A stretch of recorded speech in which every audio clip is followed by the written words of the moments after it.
தொடக்க நூல் 18ஆம் அதிகாரம்.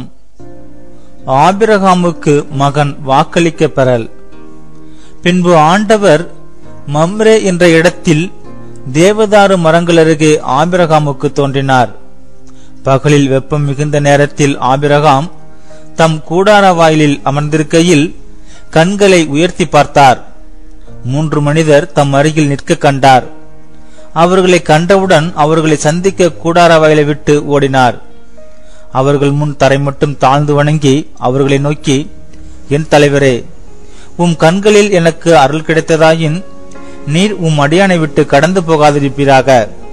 இதோ விரைவில் கொஞ்சம் தண்ணி கொண்டு வரட்டும். உங்கள் கால்களை கழுவிய பின் இம்மரத்தடியில் இளைப்பாருங்கள். கொஞ்சம் உணவு கொண்டு வருகிறேன். நீங்கள் புத்துணர்வு பெற்ற பின் பயணத்தை தொடருங்கள். ஏனெனில் உங்கள் அடியானிடமே வந்திருக்கிறீர்கள் என்றார்.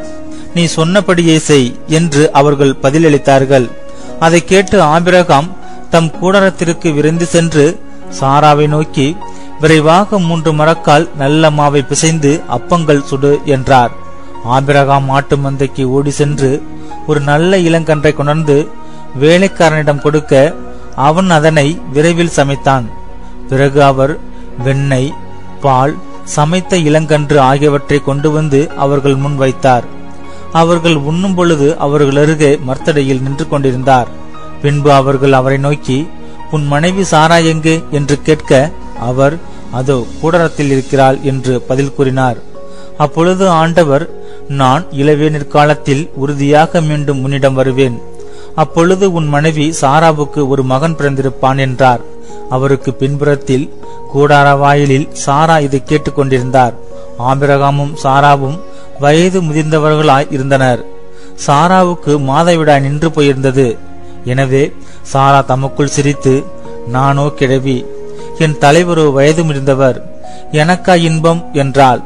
அப்பொழுது ஆண்டவர் ஆபிரகாமை நோக்கி, நான் வயது முதிர்ந்தவர்களாய் இருக்க எனக்கு உண்மையில் பிள்ளை பிறக்குமா என்று சொல்லி சாரா ஏன் இப்படி சிரித்தாள்?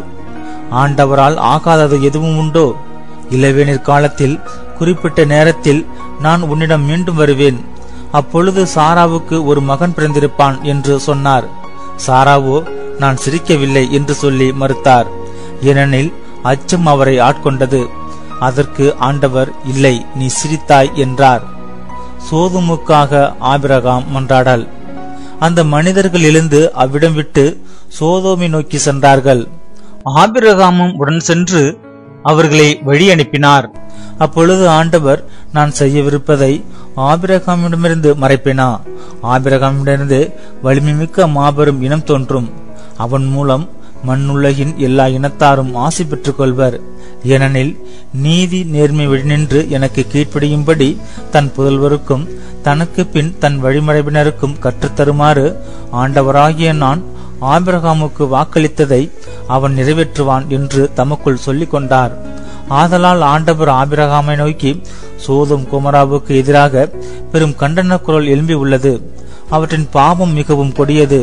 என்னை வந்தடைந்த கண்டன குரலின்படி அவர்கள் நடந்து கொண்டார்களா இல்லையா என்று அறிந்து கொள்ள நான் இறங்கி சென்று பார்ப்பேன் என்றார். அப்பொழுது அந்த மனிதர்கள் அவ்விடத்தை விட்டு சோதோமை நோக்கி சென்றார்கள். ஆபிரகாமோ ஆண்டவர் திரும்ப நின்று கொண்டிருந்தார். ஆபிரகாம் அவரை நோக்கி கூறியதாவது, தீயவரோடு நீதிமான்களையும் சேர்த்து அடித்து விடுவீரோ? ஒருவேளை நகரில் 50 நீதிமான்களாவது இருக்கலாம். அப்படியானால் அதில் இருக்கின்ற 50 நீதிமான்களை முன்னிட்டாவது அவ்விடத்தை காப்பாற்றாமல் அழிப்பீரோ? தீயவனோடு நீதிமானையும் அழிப்பது உமக்கு ஏற்றதன்று. நீதிமானையும் தீயவனையும் சமமாக நடத்துவது உமக்கு உகந்ததன்று. அனைத்துலகிற்கும் நீதி வழங்குபவர் நீதியுடன் தீர்ப்பு வழங்க வேண்டாமோ என்றார். அதற்கு ஆண்டவர், நான் சோதோம் நகரில் 50 நீதிமான்கள் இருப்பதாக கண்டால் அவர்களின் பொருட்டு முழுவதையும் காப்பாற்றுவேன் என்றார். அப்பொழுது ஆபிரகாம் மறுமொழியாக, தூசியும் சாம்பலுமான நான் என் தலைவரோடு பேச துணிந்து விட்டேன். ஒருவேளை அந்த 50 நீதிமான்களில் 5 பேர் குறைவாயிருக்கலாம். 5 பேர் குறைவதை முன்னிட்டு நகர் முழுவதையும் அழிப்பீரோ என்றார். அதற்கு அவர், நான் 45 பேரை அங்கே கண்டால் அழிக்க மாட்டேன் என்றார். மீண்டும் அவர் உரையாடலை தொடர்ந்து, ஒருவேளை அங்கே 40 பேர் மட்டும் காணப்பட்டால் என்ன செய்வீர் என்று கேட்க ஆண்டவர் 40 நீதிமான்களின் பொருட்டு அதனை அழிக்க மாட்டேன் என்றார். அப்பொழுது ஆபிரகாம், என் தலைவரே, நான் இன்னும் பேச வேண்டும், சினமடைய வேண்டாம். ஒருவேளை அங்கு 30 பேரை காணப்பட்டால் என. அவரும் 30 பேர் அங்கு காணப்பட்டால் அழிக்க மாட்டேன் என்று பதிலளித்தார்.